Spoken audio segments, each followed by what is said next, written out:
one associate with the word punk? Maybe someone who is a delinquent, someone who is a stain on society. Punk is defined as an individual who is usually a petty gangster, a hoodlum, or a ruffian. I spent this semester going to punk and metal shows in Panama City to see if punks are as deplorable as society makes them out to be. I found that punks are just people fed up with societal beliefs and government practices. They are a reformation movement, searching for aspects of society to change. In 1986, a college researcher named Robert P. Pomeroy conducted an ethnography of the themes that are in punk music. He found that 15.9% of punk rock songs out of the 145 reviewed consisted of the theme of political or social corruption.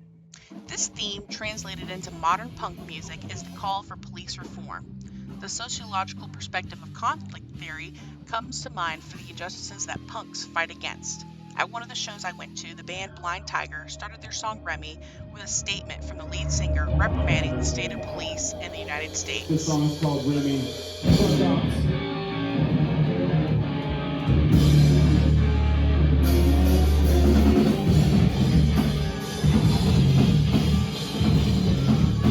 But it is less about the words that one individual makes and more about how their audience reacts to it.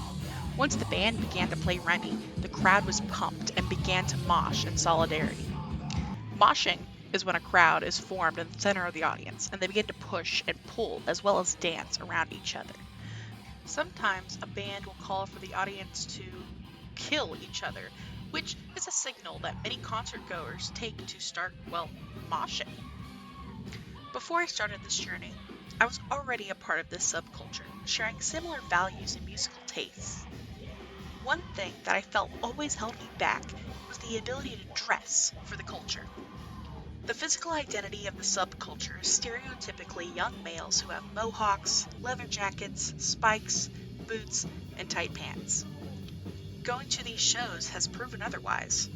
While yes, there are young adults in attendance who look the part, there were also older people who attended these shows.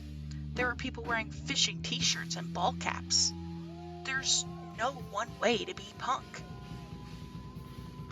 Elliot Chi Wang Fong said, "Looking for and applying ideas of mainstream punk representations to punk subculture as a whole perpetuates appearance-based analytical practices.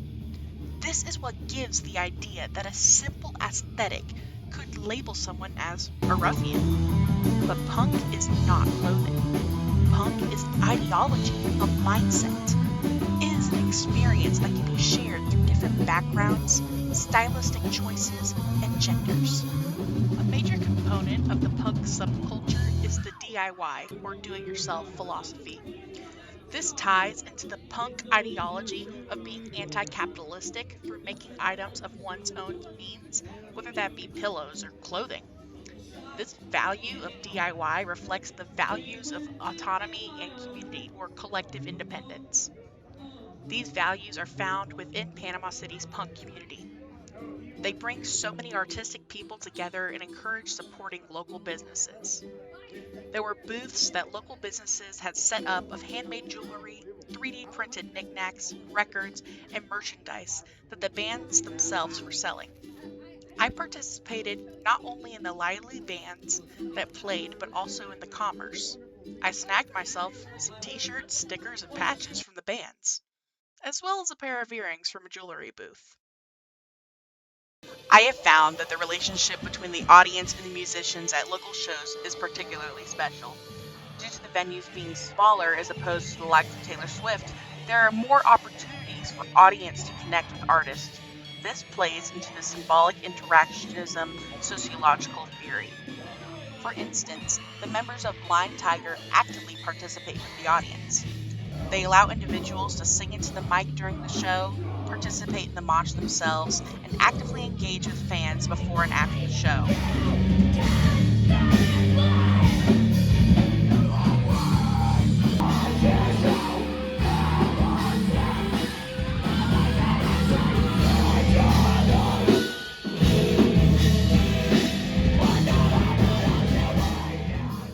For the song Call of the Wolf by the Dunzos, they begin the song by telling the audience to sing the repeating "Whoa" that appears in the song.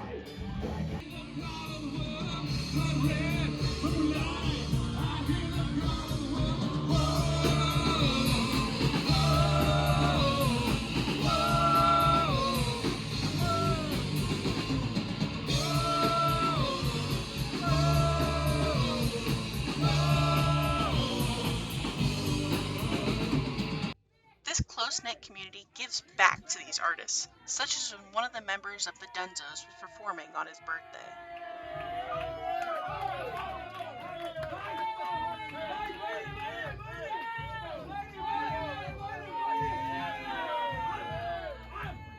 All in all, the punk community of Panama City is a giving one.